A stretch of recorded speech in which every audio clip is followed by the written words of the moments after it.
Yeah. All right. Are you ready? Shall we? Okay. Well, Okay. we're waiting. Now Remember this that is Caddyshack? yes, this is a subject that you've covered a lot of ground on. You've written books on the Yep. subject. You've discussed this in detail. Hmm. However, I wanted to throw at you a lot of questions. To my goal is always to dive just a little bit deeper because I think, as I said just a little bit ago, I want what people want, which is to really tap into your outlook on things because I just Right. really believe that a voice such as yours is just very pertinent to the times in which we live. The Hmm. average person, as you've noted on many occasions, is stuck in 45-degree syndrome. So they've relinquished that primal instinct. They've relinquished their situational awareness. And it's funny, I was thumbing through something on Instagram, I think yesterday, and a Tony Blauer clip had come Yep. up. And he said, people don't talk enough about situational awareness and de-escalation, things like this. And he said, Hmm. they are those are the first lines of defense in someone's life.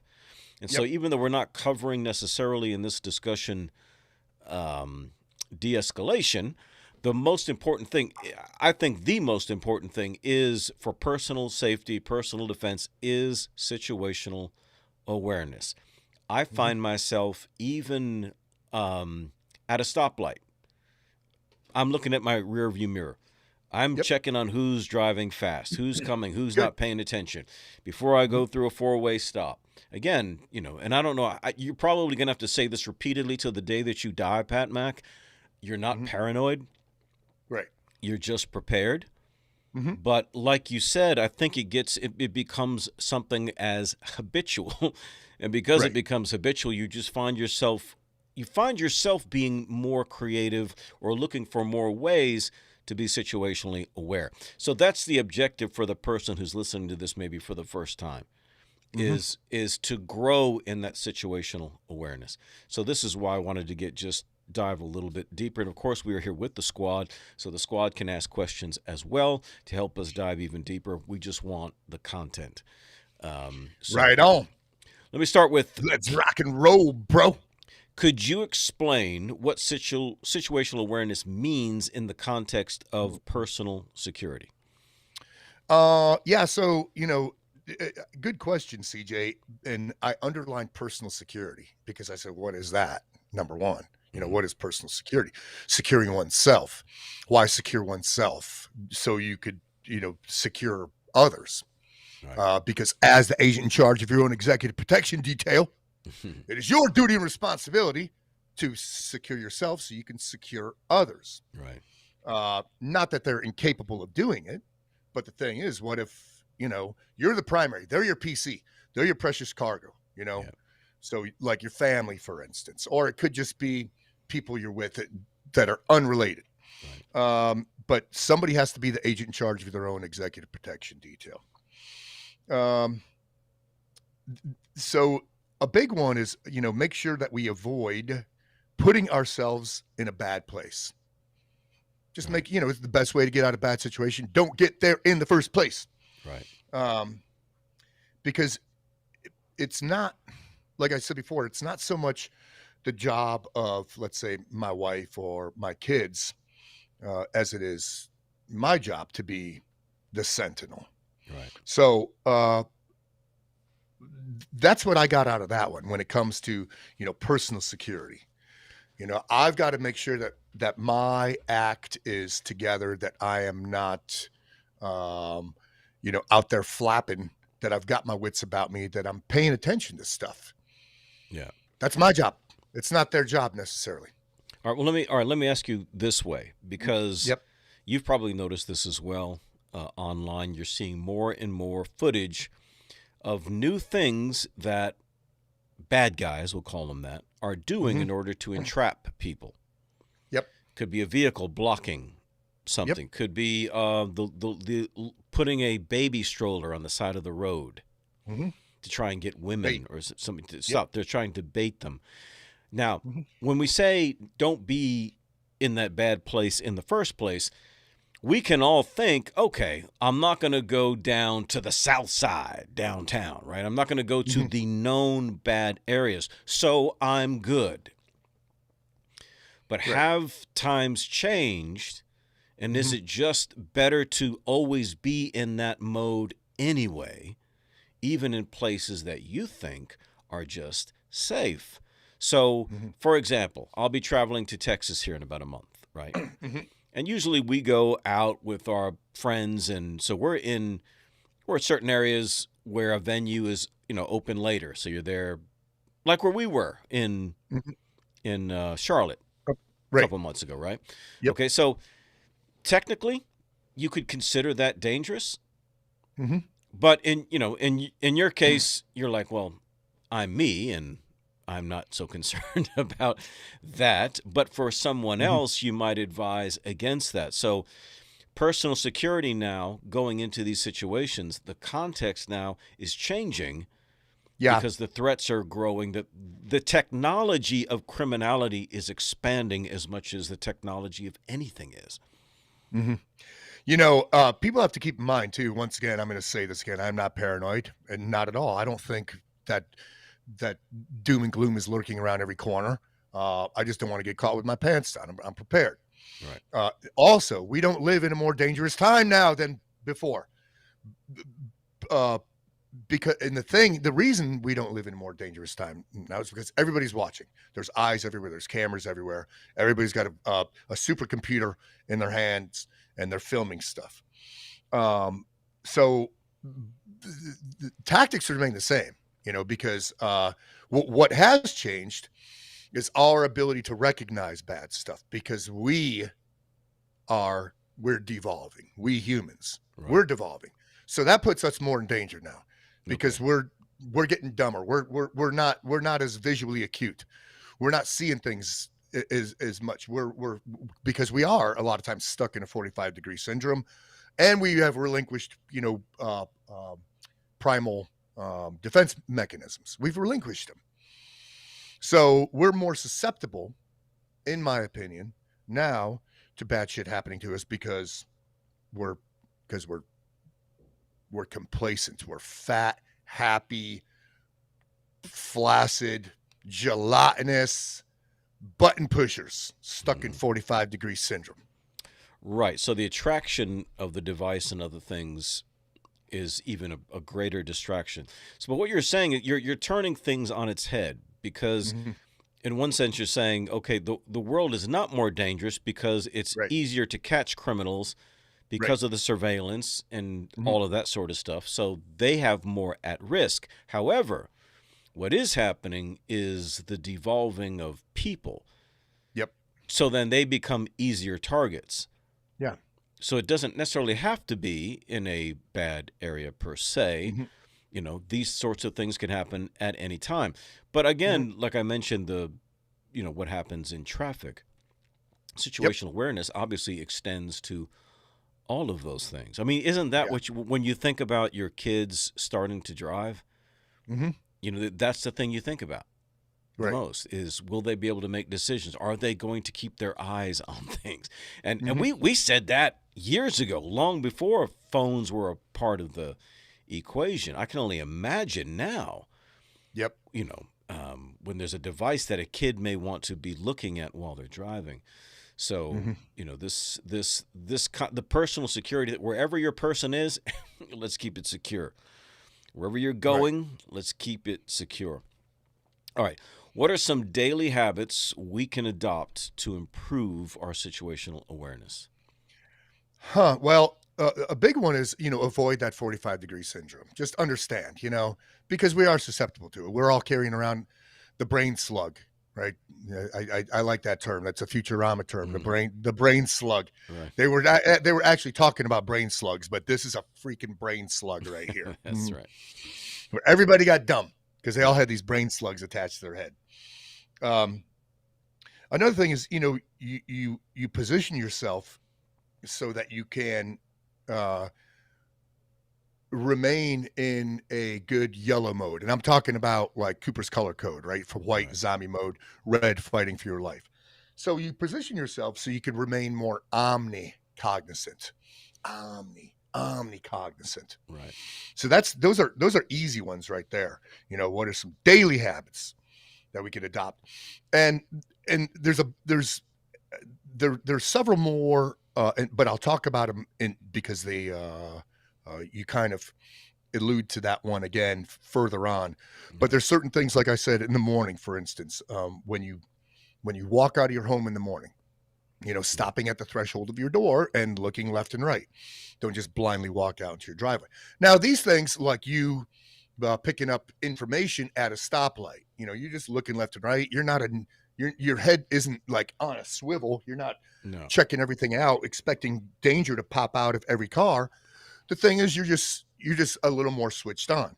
Yeah. And these things do, after time, become habitual. They just become a way of life. Yeah. It's a new normal. Right. Just look around at stuff. You're not trying to see stuff, and I'm going to say this a bunch of times. You're just looking. That's all. Yeah. Right. And you recognize the anomalies because you're switched on, right? You're looking for those. Mm-hmm. So how can we teach our children then about situational awareness in a way that's appropriate and empowering rather than fear-inducing? Because we have to transfer this information to those, obviously, that we care about the most. And, kids are the most susceptible to not doing this. Yeah. So number one, you never tell, the kids that they need to exercise situational awareness, because that's going to go right over their heads. Right. You turn it into a game. When my kids were little, I just turned it into a game for them, and they loved it. For instance, and I'm going to use this term, and people are always upset with this term. I call it the Walmart parking lot, the epicenter for disaster planning. Right. And they'll say, don't go to Walmart. It's any parking lot. Doesn't matter where it is. Right. Any big parking lot. I would tell my kids, before they get out of the car, just to look around, see where we're parked. You back in, look around, see where we're parked. And then I would put one of them on point. I'm talking like at the time, maybe a 6 and an 8-year-old, something like that. Right. So one of them takes point and leads us to the entry of Walmart, whatever it is, grocery store. Sure. And then once we enter, what I would tell them is, hey, this is our en route rally point. If we get separated, we're going to fall back here and link up. Right. And then deeper into the store, I would make another en route rally point. I say, hey, this is our new rally point. If we get separated, this is where we're going to link up. And then I would say stuff like, all right, where's the closest emergency exit? And they'd look around, and they'd find it. And I'd say, all right, if we had to exit out of that emergency exit, in which direction, left or right, do we need to go to get to our car? And they think about it, and they pick up that answer quickly. We need to go to the right. That's like, boom, perfect. Right.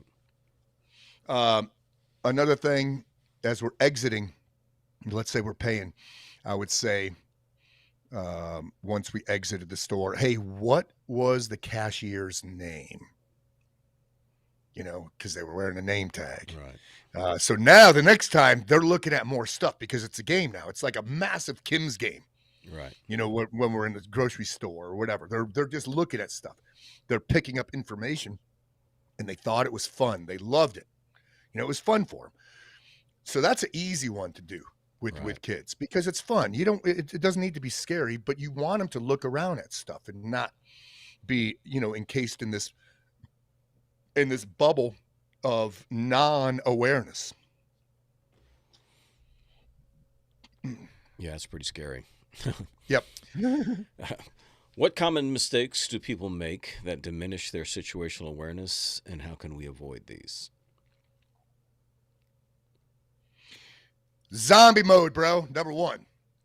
Most people are in zombie mode, walking around. They're in conditioned white, walking around the streets. Total freaking zombie mode. You don't need to be in orange or anything. Just trickle into the yellow. Just trickle into it. Head up high, looking around. And devices and faces, while they're looking around. Right. What blows my mind today is the amount of adults I see crossing the street without looking both ways. Mm-hmm. It's amazing to me. It's amazing. This is something we teach kids at a very young age. Right. and adults are violating this this simple thing we tell kids: look both ways before you cross the street. Just look around. Hmm. So another one is complacency for adults. Adults complacency. It can't happen here, or it's never happened here, or this is a low crime area. It doesn't need to be crime. Right. Somebody running with a knife or anything like that. It could be a runaway car. Yeah. It could be a piece of a building falling. It could be a tree branch. I got a good friend he's still. This is decades now. Tree fell on him. Hit him right in the head, and he's been he's had serious mental issues ever since. Oh, wow. And he's a switched on guy. Yeah, because we're not saying that danger lurks around every corner. So let me see. Diminish their situation awareness, and how can they avoid these? Those are the big ones right there, though. Just get out of zombie mode, get the device out of your face while you're walking around, and don't get into that "it can't happen to me" attitude, because anything can happen to anybody at any time. Right. Do you think people see this, what you're suggesting to take on this attitude of situational awareness? Do you think that they just see that as a burden? Mm-hmm. Well, the number one that I get is, dude, you're paranoid. Or we get people from, that don't live in the United States of America will say, oh, yeah, well, you should move out of that country because it's dangerous. We're not talking about necessarily about crime. Anything could happen. But that's the biggest one is people will say that, I am paranoid. And I'm like, well, fine. You keep thinking that way. I'll protect your ass when shit hits the fan. Right. Yeah. I'm here for you, bro. We love to learn things the hard way, correct? Yeah. Yeah. Yep. Can you talk about the balance between staying alert and remaining calm in a potentially risky situation? Yeah. So, like I said earlier, you want to ease yourself into the yellow. You should never be on high alert when it's not necessary, right? So this is a potentially risky situation. What is a potentially risky situation? Anything can be. I went to the movies the other day with Rebecca. I hadn't been to a movie theater in years because we saw Oppenheimer. And one of the things I do whenever I am in because that's a potentially risky situation. Potentially. Sure. So I am going to beeline for the emergency exit. I also know which direction I need to go to get to my car when I exit that emergency exit. And I'll position myself in the theater so I don't have to navigate through oceans of people, because the sheeple, they're going to be running the other way. More than likely. They're going to be boogieing the other way. 2 main exits out the back. I'm not going to go with the sheeple. So anything could be potentially risky. But I think it's important to go through potential scenarios in your head and come up with a plan. Like, what if this happens right now? Because then you're already ahead of the power curve. And now you could relax more too. You look around and you say, well, what are some of the things that can happen to me right here, right now? And then come up with a plan of action. And then if the event arises that you need to execute, you've already done the nug work. You've already done the prior planning. So now you can execute more efficiently and quickly. So that's a big one, and a lot of people that I've talked to start doing that now. Restaurant, whatever it is, wherever they are, just come up with like 2 or 3 scenarios that can happen. Fire, robbery, whatever it can be, and then come up with a solution to those problems. Good. All right. How does understanding human behavior contribute to our situational awareness? This is great. So I kind of got on a soapbox on this one. Good. Understanding human behavior. Well, because people are devolving. people are more predictable because they're evolving. They're more predictable, right? They are the new sheeple. This new sheeple is way more complacent than the old sheeple. Right. And they're just going to follow the lead sheep or the shepherd, whoever's taking them there. Mm-hmm. The sheeple do not necessarily have the best answer. So take a moment, pause, and come up with a plan of action, because the sheeple, running with the sheeple may not be the best recourse, may not be the best course of action, um, because sheeple follow sheeple. Sure. Yep. So yeah, man, they're way more predictable. Human behavior. It's so funny, man. Well, I think Yeah, I think you can. and you've got to understand it.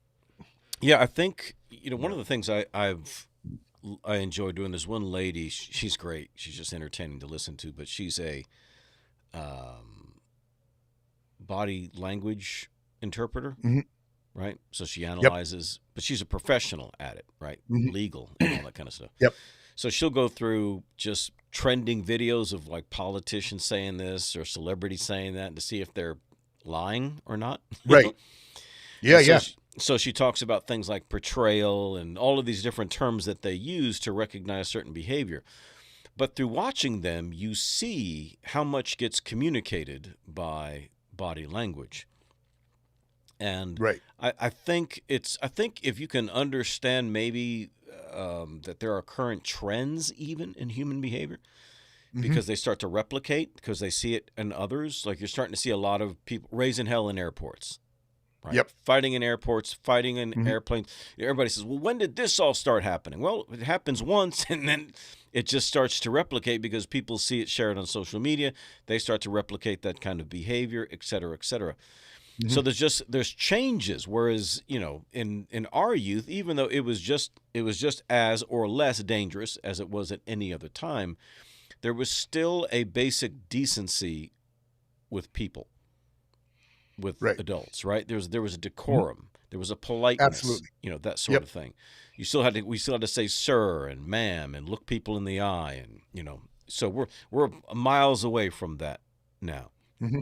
But knowing that these are behavioral trends, then you can see where things may escalate with someone. Yep. Because how many times, Mac, has ego been the culprit of something really bad happening? Oh yeah. Uh, Often. Would you say it's the majority of the case? If like two guys are encountering, whether it's a road rage or in a store or Mhm. whatever, it's usually because somebody's Because egos. of ego. Yeah. Yep. Hmm. Absolutely. Yeah, man. You got to push that crap aside. I mean, think about it. Is it really worth it? Like me, for instance, I'm never going to get in a road rage incident ever. I think it's the most ridiculous, stupid, adolescent, dumbass thing to do is to get in a road rage incident. Hmm. I'm gonna let a guy pass. I'm not gonna tailgate anybody. Somebody tailgates me, I'm gonna let him go, around me. I'm gonna pull off somewhere. Somebody flips me off. I'm not gonna answer the call. You Right. know, I have cameras front and rear. So the cameras front and rear, I installed them in every car. And the cameras are not just checking, douchebaggery on the road, but they're keeping me in check too because I'm filming myself. Right. So yeah, I am not gonna get sucked into that buffoonery. There's Yeah. no way. Yeah. That ego bullshit. Yeah, and that's the other part about this. It's kind of an extension of the topic where you have to say, become. And we've said this before, but someone has to grow in their people skills. Mhm. It's a great way to stay safe, not just stay safe, Yep. but to even to prosper, to Mhm. succeed, to advance, to be unnoticed, Yep. even. You know, but understanding human behavior in general is obviously going to include your own. You know, That's right. Yep, how are how, absolutely. how are you Hey, behaving? one thing I wanna cover because I didn't cover it earlier, this is another one that could have been addressed in maybe potentially risky or being complacent. I am not It's probably nothing type of person. It's probably nothing. I'm going to investigate. Whether that investigation means pay a little more attention to it or go and check it out. Hmm. I am not going to be one of those, it's probably nothing. Like guy wearing a trench coat and Right. 95 degrees goes into the pub Right. with a backpack on. I'm going in. Yeah. Yeah. Right. All right. Can you share some strategies for maintaining situational awareness in crowded public places? Yeah, this is I mean, once again, you want to have a good time, in a crowded public place. Right. You want to just trickle into the yellow. You don't need to be uncomfortable. And the other thing people might do is they might try to see things. What happens when they try to see things is they get locked into target fixation. And now they're fixated on this thing that they saw because they were trying to see things versus just looking. Right. You look, you see, you pay it a little bit of attention, and you just keep looking. I mean, I have conversations with people all the time in crowded places, and I will look them in the eyes and then casually just glance around as I'm talking to them, and then lock them in the eyes again, and then casually just glance around. Uh, I'm just going to look. I'm not Right. going to try to see stuff because you're going to get target fixated, and it's probably nothing. It's probably nothing. Well, and I guess if you're fixated on that target, you're not looking, as you said, you're not looking at something else that Right. could surprise you. Mhm. You've already Yep. noted the one thing that seems like an anomaly, so you know it. Yep. You can always come back to it, You but could come back to it. yeah, not relinquishing the Mhm. the necessity to just keep the awareness comprehensive and not specific. Right. Okay, how does situational awareness vary in different environments, such as urban areas versus rural areas? Uh, a big one is urban. You're more visual, right? In Right, urban, so visual takes priority. In rural, you want to hear things. right, The other one is in rural, you look for like color contrast. Those kind of things. Color contrast and uh, natural or man-made in a natural world should really jump out at you. So, like seeing beyond trees, and then you see something that's unusually straight or at an angle. It probably doesn't belong there. Or everything's green, and you see something that's darker green or got a pinkish hue. Is there a pinkish hue on the cheek? yeah, Or just so I think there's a big difference between that looking and hearing when you're in a urban versus a rural area. Those are right. those are two big ones for me right there. Yeah, I was driving home, might have been last night. It was about six or so, and I was Mhm. probably two driveways or less from my own driveway. So I was close, very close, and I saw just like a somebody running in my Mhm. driveway. But I mean, Hmm. but it was like a flash, A and flash. was only maybe a second and a half, not even that Mhm. long. And then when I looked back again, I didn't see the person going further up towards the house. But so I kind of hurried it. This is happening within seconds, and I'm pulling into my driveway. I mean, not 3 or 4 seconds later, and I Yep. don't see anybody in the driveway. So they behind the house, so I pull up, and I get out, and I'm just looking around, and I don't see anybody. And it seemed to me like maybe it was a neighbor kid or something. I couldn't Mm. really tell. Didn't look like Yep. a dude or anything like that. And I couldn't see. I looked around. I could not see anything. And I walked Hmm. inside the house, and my daughter was just sitting at her computer at the kitchen table. And the dogs were Yep. just next. I said, "Were you just outside?" And she goes, "Yeah." Oh, okay. I was like, First of all, what were you doing?" Because she's coming Mhm. from the front Yep. of the driveway. We have a long driveway. So what were you doing, and how the hell did you get back to your seat so fast? Yeah, I mean, right. she's not even breathing heavy. Yeah. I was like ready to like start looking like for ghosts and shit. Right, right, You know what I right. mean? But it wasn't something I was looking for. It was Hmm. something that just kind of came into purview. But it was an outside thing because it was an anomaly. Everything is green and Yep. wooded, and here's this white And skin, still. right? This Hmm. white skin because my daughter had shorts on and her arms, and she's pale. Yep. So I saw this white, you know, limbs moving very fast. So, you know, it's a little bit easier when you're in the city or urban area. The Right. noise is just one thing, right? Hmm. City noise is all the Yep. combination of cars. It's just one thing. And even visually, Hmm. it's kind of Overwhelming. overwhelming. It's kind of one Hmm. thing. So, how do you, when you go into that sort of environment, like a New York City or, downtown San Francisco or what have you, how are you even on higher alert or? Because you're going to miss something.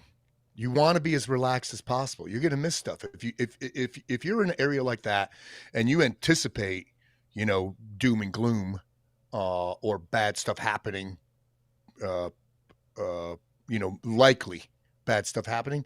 You're going to miss stuff. I'm going to relax, man. I'm going to chill, relax, and just pick up information as it is available to me, as it presents itself. I'll pick up that information. And this is something that we do. You practice this stuff. Pick up information, and after a while, uh, it becomes fun, and it becomes just a way of life, that Right. new normal.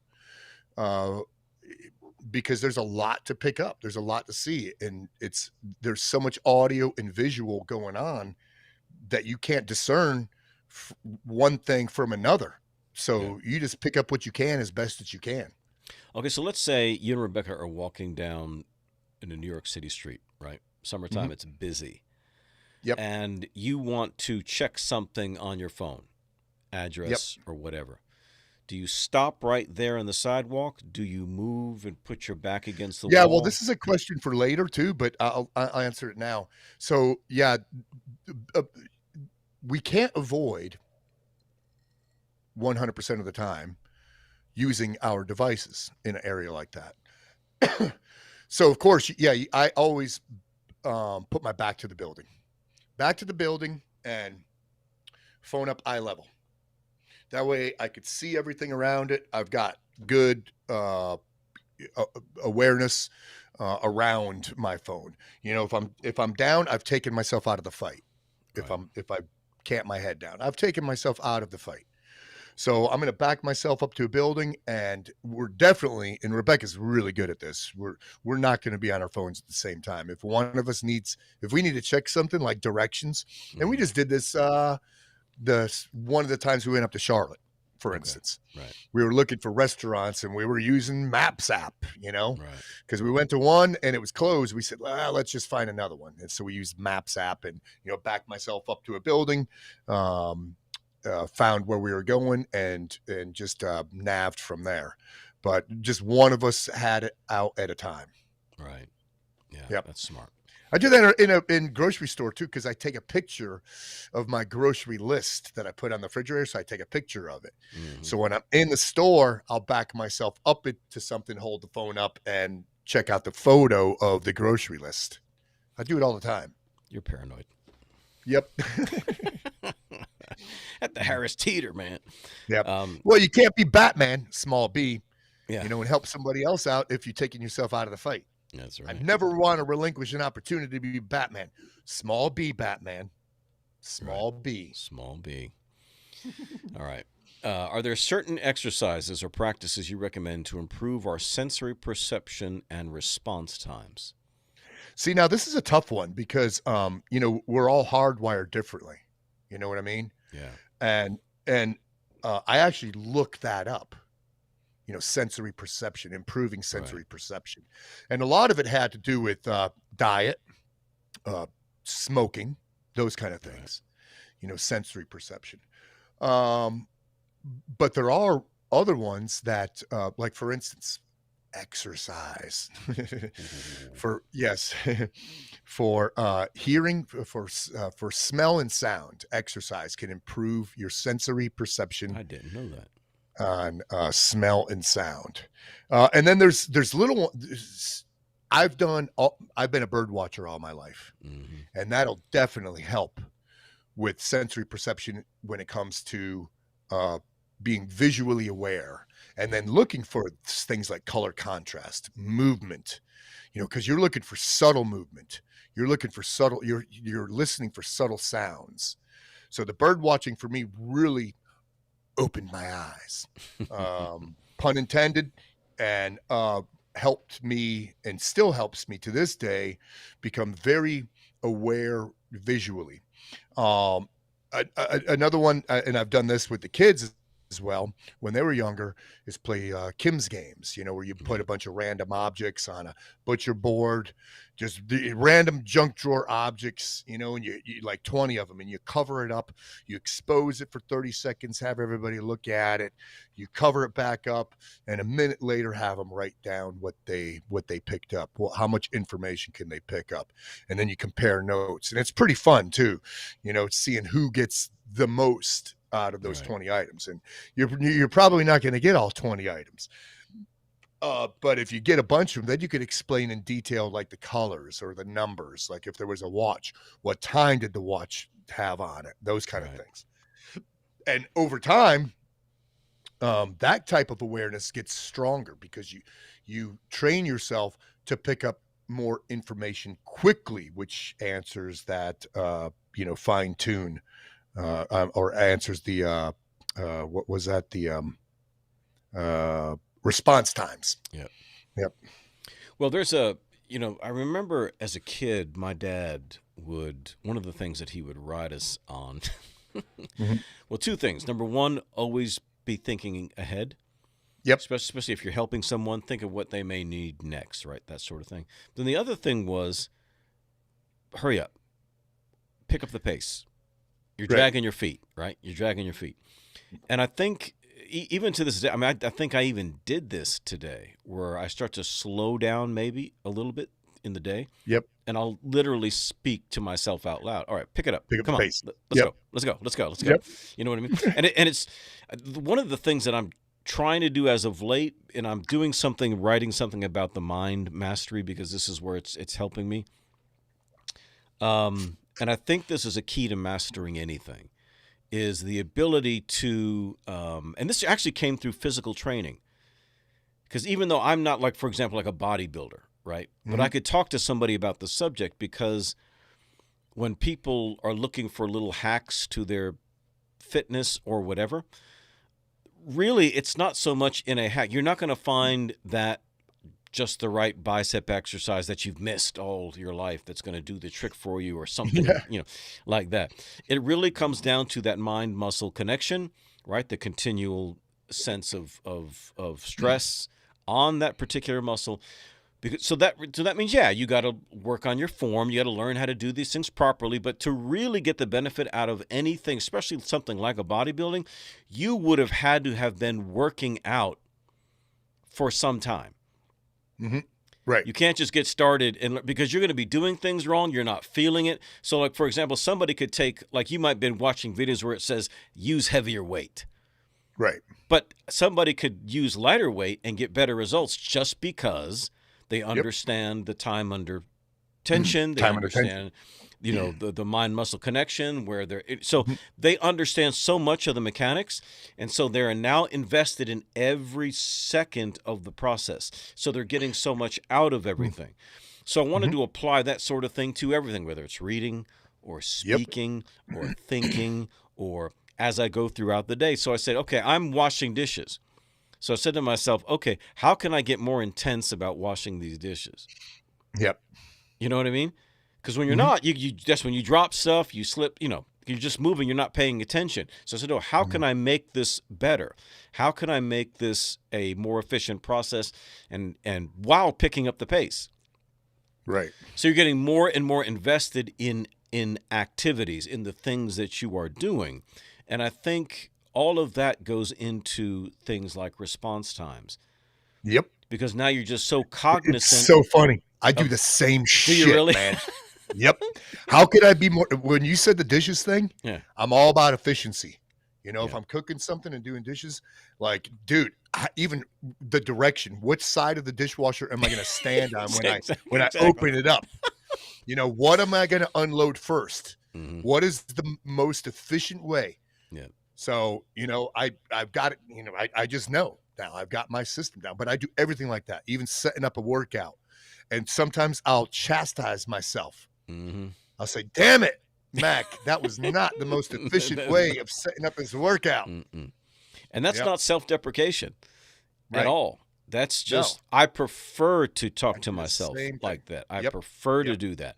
I'll insult myself, but it's just because I would do it to a dude if they were there. I was like, I Yep. would say, don't be a little girl. Just, Mhm. just keep, let's pick up the pace, man. Yep. But what it does, though, is it helps you to become so much more aware, even even of the mundane, Mhm. right? Yep. Because so much of life is lived in the meantime, in the Yep. meanwhile, right? It's sporadic highlights on our historical timeline, but so Mhm. much of life is lived in the meantime. I want to bring again density to the intensity so that we can not just be intense in like something visual, you seem like an intense person. No, like you literally, you know what I mean? You can be just Mhm. absolutely focused, and that's intensity, but you can make it much, much more dense, whether it's applied to the actual training or washing dishes or a conversation. How many times are you sitting and talking and you're just blah, blah, blah, you're just stream of consciousness, man. You're Mhm. not paying Right. attention to how much you've said. You're not paying attention to what the other person's body language is doing because they're obviously getting tired of what you're saying, much like you're doing to me right now.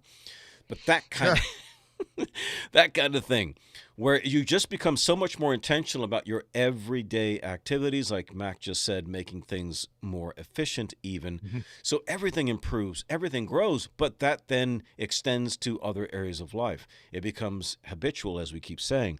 And I Yep. think that helps you to get out of this um, unnecessary white zone Yeah. of Yeah. just Mhm. all the Yeah. words that Yeah. you've used, complacency, etc. Yep. Add it to, in other words, add these types of things to other areas that don't necessarily demand them, and it'll Yep. carry over. Mhm. Don't just apply it Yep. to when you walk out of your house or when you go into Walmart. Mhm. Dishes. Boom. Dishes. Yep. Today it's dude, I'm so glad that you brought that up about, about the efficiency thing. I mean, an example today, prior to workout, I wanted to mow the back lawn. So a couple things have to happen. I've got to bring the hose back in, or I wanted to water a portion of it and mow the other half. So I'm bringing the hose. I had to pick up a dog poop, a pile Mm-hmm. of dog Sure. poop in my backyard. The shovel's at the other end, and then I want to let out the chickens too. So there was a plan there. All right, I'm going to drag the hose, grab the shovel, and because I wanted it to do it the most efficient way possible. Expedite. This all has to be efficient because I don't want to make it. I don't want to have to do it in 3 trips, Right. just one trip. How can Mm-hmm. I streamline the process here? Yeah. Streamline the process. And that meant something to you, man. Yep. Yep. Yep. It did. Yep. It did. Well, how you do something is how you do everything. Yeah, absolutely. So I think there's real power to that. It could be taken in the groceries. Yeah. It's just the most mundane tasks, like you said. Yeah. Taking out the garbage. Yeah. What's the most efficient way possible I could do this? Yeah, and I'll often tell myself, especially I don't know where this, you just have to watch bad attitudes, Yep. and I've always my approach to anything negative is slap it down when it first appears in your mind because that's when it's the weakest and easiest to root out, Hmm. and because we let them linger. But as I'm going through them, I'm like, okay, it's Thursday, and I've got this, and I got this, and I got this, and I got this, and I'm changing the trash, took out the trash, changing the trash bag, and I found myself just going, oh, I still got to do this, I still got to do this, I still got to. It wasn't bad, it was just, but it wasn't good either. You know Hmm. what I mean? It wasn't good Yep. either, but that little train of thought, that little thing set me off. Right. And I Oh immediately yeah. tell myself, dude, this is a day the Lord has made. I will rejoice and be glad in it. Right. You know what I mean? I Yep. get to change my trash. I get to do this. You know what I mean? I Right. just made I get made to. my kitchen a little bit more like the Garden of Eden, Mhm. right? Because my trash bags are scented. so, Right. so, I- so Oh, dang it. so I brought a little bit of Eden into the house. But these are these constant course corrections that you're doing mentally throughout the day, and they're attached to what you have to do. You cannot escape chores. You cannot escape the things you have to do. They are challenging in and of themselves. Why throw dread on top of it? Right. Mhm. Boom. Squad, that was I can free. dig it. I can dig it, man. We're not going to charge you for that Dig one. it. All right. How can we effectively assess the potential threats in a new environment or situation? All right. So new, I underline new. So this is a new environment. I underline that because I've been in those Yeah. positions. New town, new country, whatever it is. Now, here's where I'm going to kind of rely on the sheeple. Mm, I'm going to watch the sheeple's reaction. Number one, check out the reaction. But I'm also not going to get target fixated. Here's an example. New town, new state, because I used to travel nonstop. You're unfamiliar with the environment and the people. You don't know who's right. a regular, who's not, this kind of thing. And then somebody behind you slams the door on the way in and yells. Yells. So immediately everybody's head whips and target fixated. So my head's going to whip the same, but immediately I'm going to look Mm, around to see other people's reactions Hmm. immediately. mm, And okay, so there's no alarm going off, no alarm bells with these people, and there's even a couple smiles. It's benign. okay. This is something they're used to. This is somebody they know, whatever it is. Right. The other sheeple are still fixated right there. They're like, what is this thing that just happened? Or it could be um, a big bang, a Mhm. smash, Right. somewhere. Smash. Everybody's going to look in that direction, but I'm going to assess quickly, and then I'm going to do a quick peek around as well. Because number one, it could have been uh, something that everybody's used to, like, for instance, a garbage, uh, a dumpster Right. slamming, the lid of a dumpster. Everybody's used to it. But for me, this is a new place. Baboosh! That dumpster lid just slammed down. I'm going to look there and then look back to see, number one, other sheeple's reactions, and look to see also if it's a diversion, a ruse. Right.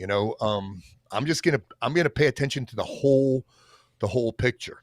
But if all the sheeple are alarmed, then I need to reassess too. Yeah. I need to reassess and come up with a course of action that doesn't belong to them, because I am not going to follow the sheeple, because the sheeple are probably wrong. Even in the new environment. The new sheeple are wrong too. The new sheeple and the Yes. old sheeple, they're all wrong. Yep. Yep. Yep. New and old. All right. Can you discuss the role of intuition or gut feeling in situational awareness and how to fine tune it? Yeah. So uh, intuition is a gift that we are born with, right? Intuition. Right. The thing is, it's a defense mechanism that's hardwired into our primal being. Yeah. It's there for a reason, but more and more we are relinquishing these primal defense mechanisms. Yeah. Because fat, happy, complacent, flaccid, gelatinous button pushers. So we're relinquishing all of these primal defense mechanisms. You don't want to do that, man. Yeah. Your gut is probably not wrong. Right. I think it's important, that we don't ignore or relinquish intuition. Trust yourself. Yeah. You're right. You're right. If it speaks, listen, and if necessary, take immediate action. Sometimes immediate action is gut feeling bad, cross the road. go Right. that way. Blauer speaks on this one too.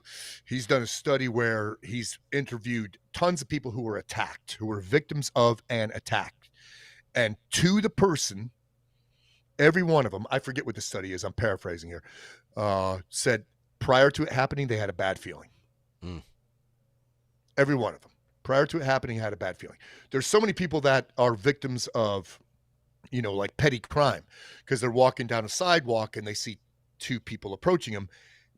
They don't want to cross the street. Number one, because they're saying it's probably nothing, Right. and I don't want to seem paranoid, and they might get the wrong idea. I might be profiling them or something Right. like that. You know what I mean? Don't ignore that crap, man.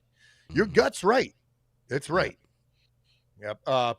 Yeah, it's a shame, man, because most people are completely just relinquishing primal defense mechanisms. Intuition is a gift. Yeah.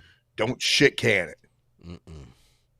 I guess like anything, right, the more you start to pay attention, right, hearing something like what you're describing and starting to become aware, it can grow by Yep. itself, and you're going to figure out Mhm. ways that can develop for you. So just get started.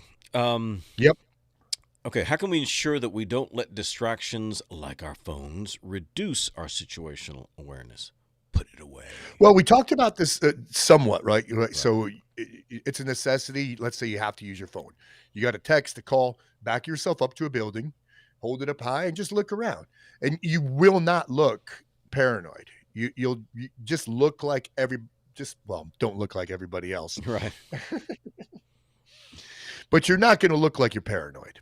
Right. Uh, I'm going to use the pub as an example again. If Rebecca and I are sitting at our table outside, um, one of us might need to get on our phone for something. Like, let's say we want to play touch tunes. Only one of us are going to do it. We're not going to both search for something at the same time. Right. Only one of us. And it's an unwritten rule. I never have to talk to Rebecca about it. Ever. If we need to get on our phones for something, do some research, or maybe even show somebody a picture, we're both not going to do it at the same time. Right. We're just not going to. How often is it? Now it's a shame, man. I mean, I've got a folder, Yeah. the On Point folder on my Hmm. phone.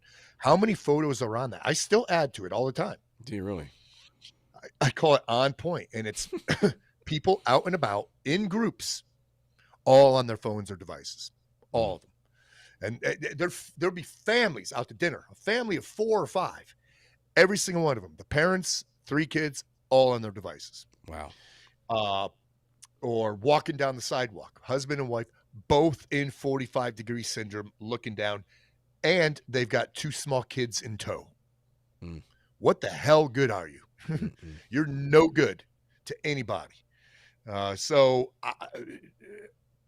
the question is, how can we ensure that we don't let distractions like our phones reduce our situation awareness? Don't let them distract you. That's the answer. The answer is in the question. Don't let it distract you. Just if you have to understand too, because it's necessary at some point, right, to get on devices out in public. Right. You have to understand, and you have to remind yourself that momentarily I am switched off, man. Hmm. I'm just not. I'm out of it for a few seconds here. Just admit it to yourself. Yeah. I mean, there are dangerous countries, places throughout the world where situational awareness is where people are probably in the orange most of Right. the time, right? Most of the time. Yep. And what a terrible way to have to live. But we experience such an opposite of that Hmm. we have to create ways to become more switched on. And I guess that's it. It's not just don't be distracted. It's be focused. Right. Right, because you won't have Yep. room then for distraction until the value exchange happens, and your personal security and being the agent in charge of your own security protection detail, until that becomes more valuable to you than what so Hmm. and so texted Yep. the battle with distraction is going to be that much more difficult. Hmm. In other words, you still don't value your own security, Yep. and then that is doubly bad Yep. if your loved one is with you. You know, there'll be people listening to this now, and they're still gonna think paranoid, paranoid, paranoid Yeah, until it happens to them. yeah, We had one of our squad members chime in, about how he was at the scene of a shooting, and that was his first experience. And ever since then, he was like, "Whoa, all right, now I've got to take this more serious. Have to be the agent in charge of my own executive protection detail." yeah. People um, experience is something we get shortly after we need it, Right, and that's how most people learn their lesson. Something bad happens, then they take action. right. Yeah, we don't have to let it happen. Yeah, no, I mean preventative steps. That's why Yep. insurance will pay for doctor visits, pay for dental Right. checkups, because Mhm. it's it by doing that they'll catch the cancers and the big ticket items early, and so they won't become big ticket items that insurance has to pay for. Mhm. So the point being is that we invest in the most benign, simple things that maintain our safety, our security, our health, or what have you, so they don't have to learn everything the hard way. Yep. Um, okay, can you talk about situational awareness in the context of driving and road safety? Well, we already kind of discussed road rage, That's but right. let's talk a different issue here. I like to like in traffic when I'm stopped or as I'm past cars, I always glance in. Yeah. I always glance in to see what the driver's doing. And it's my observation, and I'm going to boldly state this. It's an opinion, but I'm going to state it as fact. Most drivers are distracted nowadays, most of them. Yeah. Do you know that? Here's a statistic for you. I think it's 11 teenagers a day die because of texting and driving. We Oof. don't give a shit about it, we're because it's not polarizing. It doesn't meet somebody's narrative, so we don't talk Right. about it. Sure. 11 a day. That's teenagers. Um, it becomes an imperative that if you're driving your car, that is your job to drive. If you've got other people in your car, that as the agent in charge of your own executive protection detail, that's your limo. That is your job to drive. You're not talking on your cell phone, or definitely not texting and driving. If you're texting and driving while you're on your cell phone, you're an idiot. We are not multitaskers, we human beings. We're not capable of performing two tasks simultaneously. Cognitive thought. We could task switch or task stack or perform certain tasks intuitively. Uh, think of it this way too. This is the one thing I talk to people about all the times. On those roads, 55, two Right. direction, the only thing separating you from that car coming at you at 55, 60 miles an hour are two thin lines of yellow paint. That is it. The amount of times, that I've saved my own ass because I've seen drivers cross the yellow line. Over the line! Another movie reference there. Um, so you can't have that, and people they'll try to differentiate. They'll tell me, they'll uh, their argue their their argument against that would be, well, you're changing dials on your radio and you might be talking to a passenger or something like that. Right. Yeah, but you're in the here and now, it's a different thing. Because when you're on a phone, you're disconnected from anything that's in your car because you're talking externally to somebody or texting somebody externally that's not with you right now. You're not in control of your cognitive faculties at that point. Well, like You for are example, well, yeah, off. I was You are actually, switched off, I bro. was gonna ask a different version of the same question by saying, you know, your car will connect to your phone, Right. and so the calls will come through the stereo, right, the speaker Right, system, through the stereo. so is that different than talking to somebody sitting next It's to you? definitely better.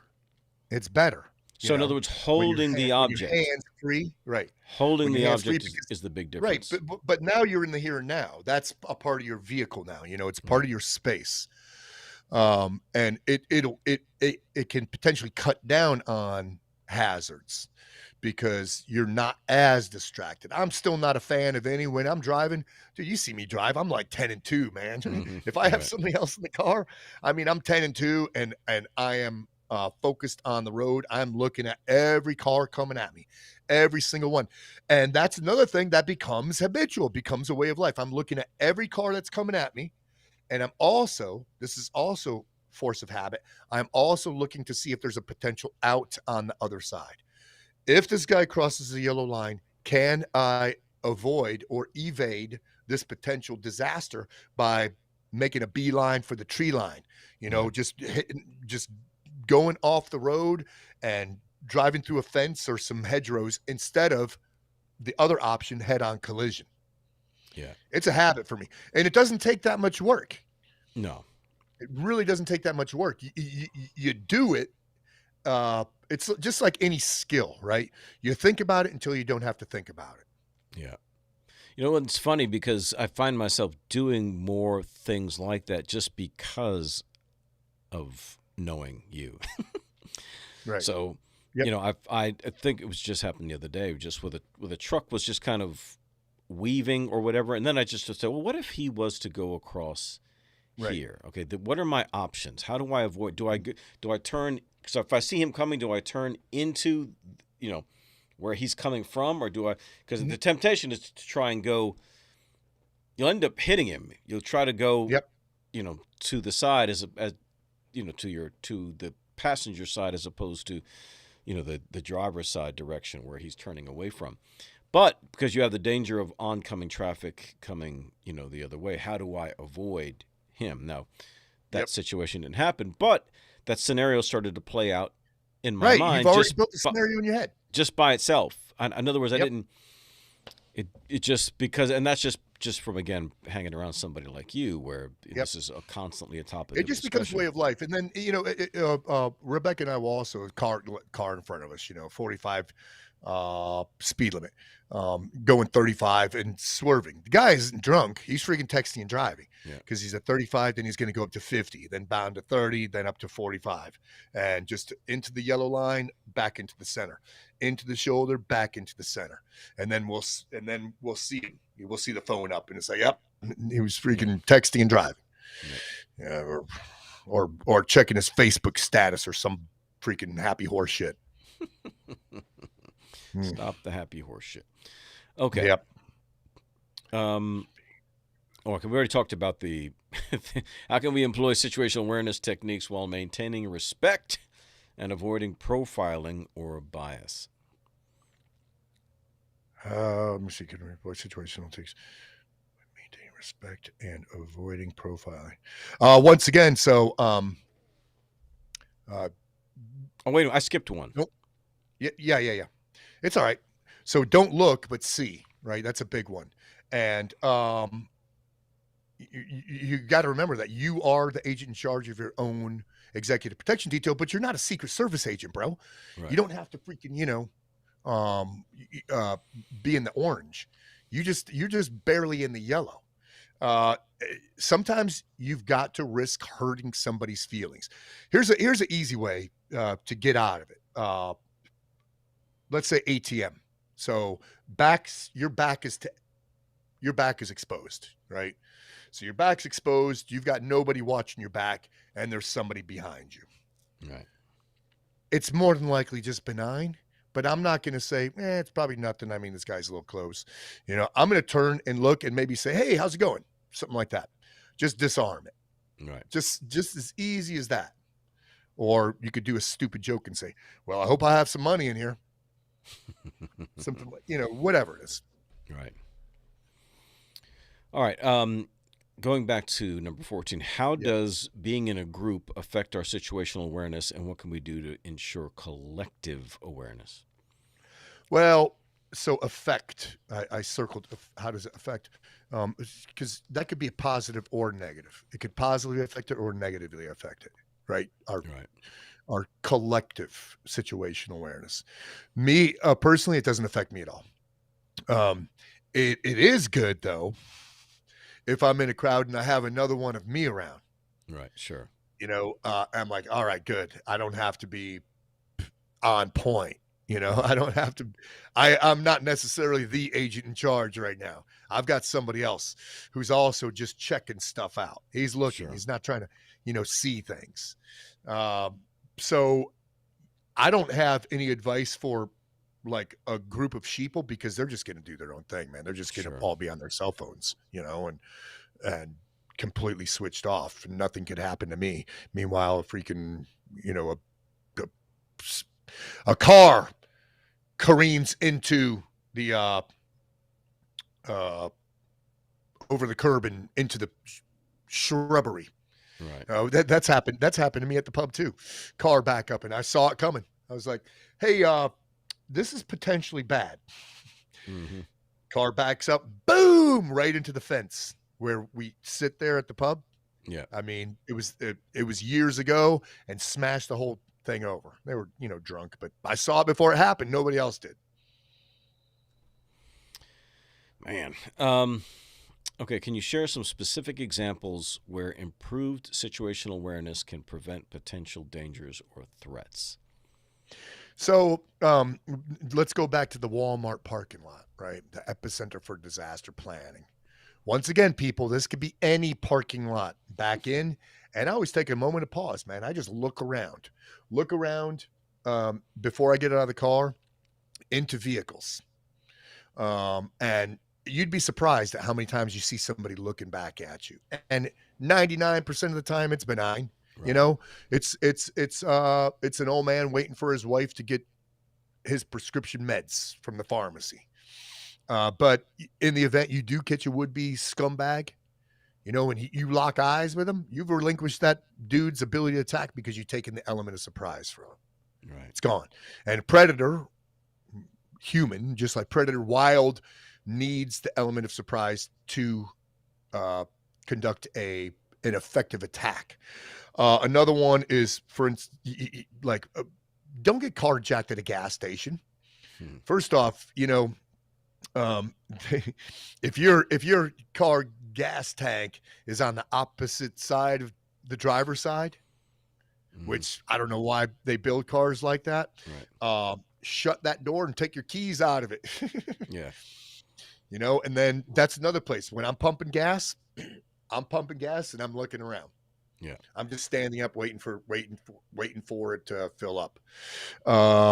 And then we also talked about the ATM.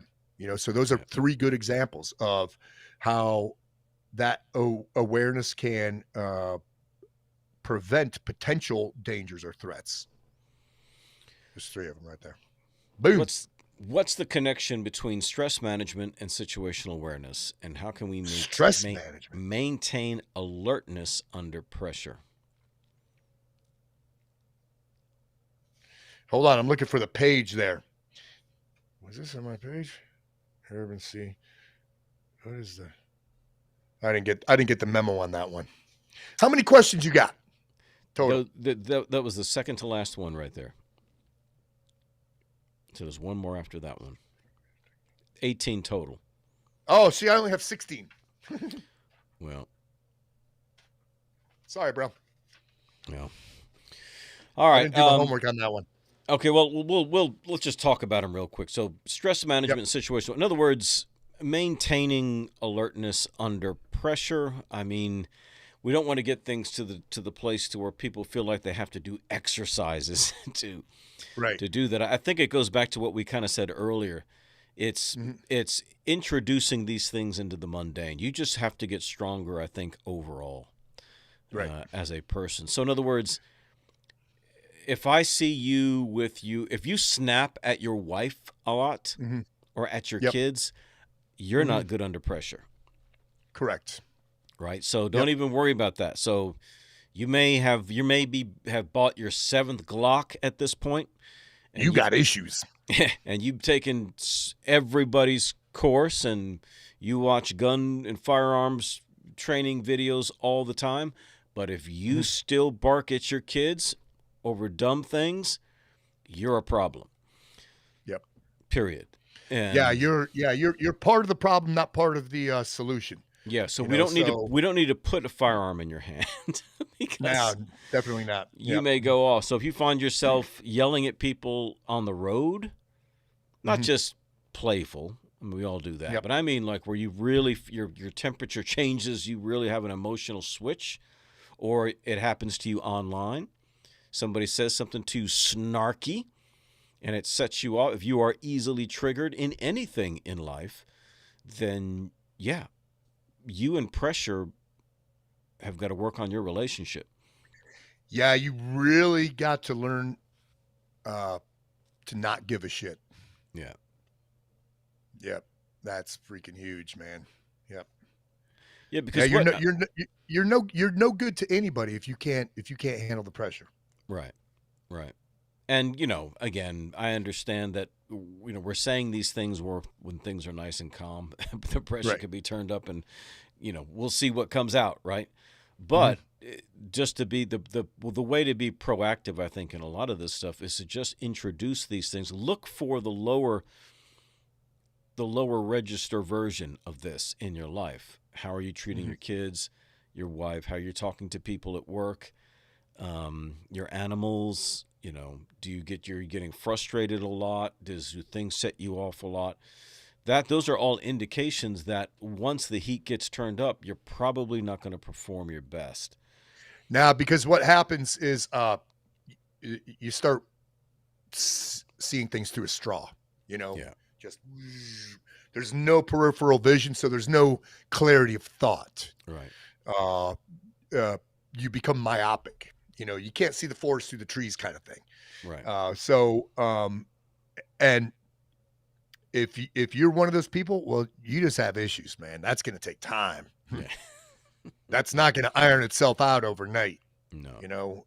But man, you definitely have freaking issues, and lack of clarity is going to be prevalent, and situational awareness is going to plummet. Dirt torpedo, bro. Yeah. Yeah. This last question, and I know you didn't have any heads up on this one, but I think we can Sorry. kind of talk it through. But it was talking about having more advanced skills of predicting behavior based on body language. Mm, So I think you could talk about this. So, for yeah. example, what do you look for in people? What are things that might raise a flag to you in somebody's body language?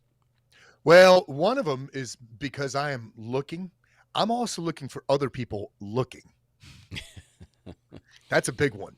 Right. Um, if they're scanning stuff, and the thing is, and if we lock eyes, and if they're doing the same thing I am doing, there's going to be no red flag. It's going to be Right. like a head nod. Hmm. But I'm also going to recognize, somebody just looking versus somebody trying to see stuff, like looking, like paranoid looking.